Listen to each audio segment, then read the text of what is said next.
大家好，我是 Steven， 今天来聊点轻松的话题是读书。读书重要吗？我们在学校学的东西将近有95%用不到，那为什么要花这么多时间去搞这个呢？其实以我们的年纪与人生经验来看，很重要但也不重要，会用一种比较中性的看法去看待。如果现在观看的你是国中生、高中生还是大学生好了，你想想，你不去上课上学的话，那你要做什么呢？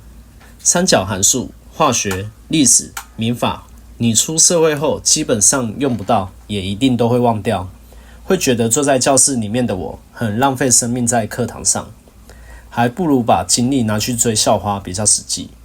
你这样讲没错，但我这边想给一些有趣的人生经验跟各位观众们分享一下，听听看。人生第一次一个觉醒会让我想读书的动机，就是国中的时候一位英文老师讲的话。虽然以前已经禁止有放牛班的编制，但我们班就是很明显，有眼睛的人都看得出来就是放牛班。那个上课的情况只能说很奇妙，不知道怎么去形容。如果我没有记错，应该是国二下上英文课的时候，英文老师语重心长地说：同学们，老师很诚恳地跟你们说，有没有想过你们继续玩闹下去的话，未来会如何呢？很大概率国立高中不会上，这是第一条路。而第一条路就是去后段班的私立高中继续这样玩3年。第二条路是家里有经济压力的学生，白天去工厂上班或者去做服务业补贴家用，晚上去夜校拿个高中学历。但这2条路后来的发展呢？你们这些男生很容易复制家里的阶级，甚至你们可能因为这样的经济条件与求学环境，到时候你们的周围都是男生，就跟当兵一样，周围都是一群臭男生。而至于英文老师对于后面的解说，其实我也就忘了。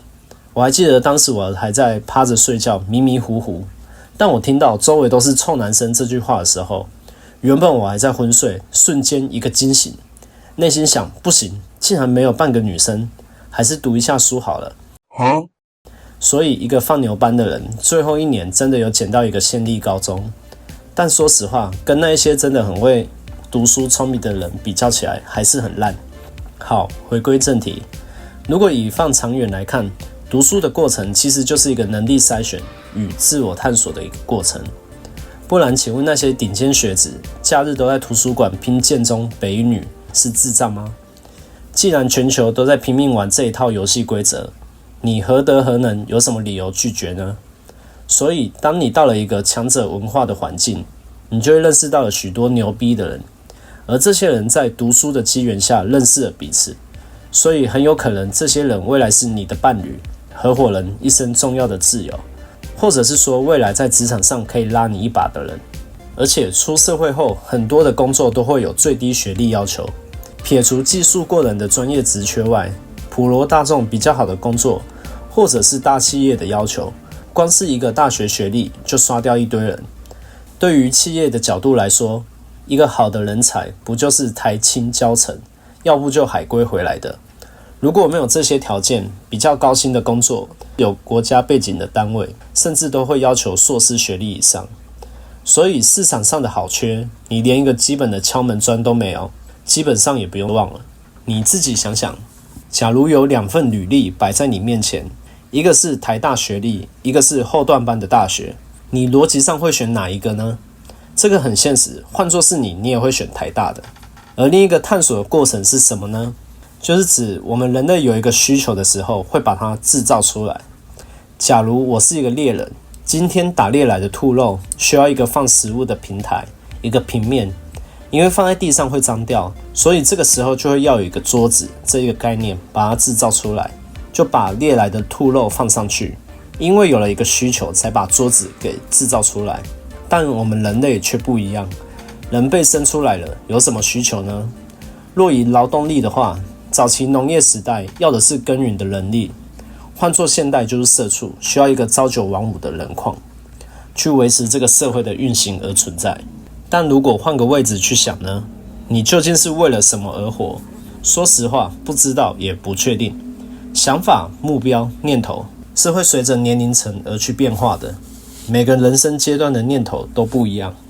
但透过读书这个方式，可以用少少的钱去理解到作者花很多时间与金钱浓缩出来的知识与经验，这 CP 值可是非常高的。而且透过读书的方式，是可以去探索不一样的领域，或者是扎实自我。尤其是人生低潮的时候，更是建议透过读书去充实灵魂。这也是我当初会接触紫微斗数的原因。这一部分日后有机会我们再来说。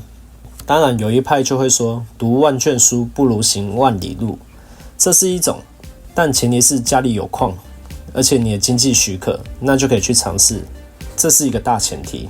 但现在这个末法时代，大家都苦哈哈，建议还是量力而为，要多方评估。其实读书的内容其实还可以继续延伸下去，跟紫微斗数去做一个搭配。不过未来有机会再来细说，看去怎么把这个内容呈现出来。最后有一段我忘了在哪边看到的，但我印象很深刻，就跟大家分享一下。降临到这个世界是出生，而了解自我的天择是重生。希望大家都能够透过不一样的方式去体验，去认识到自己的天择所在。OK， 感谢大家的收看，那我们就下次见咯，大家拜拜。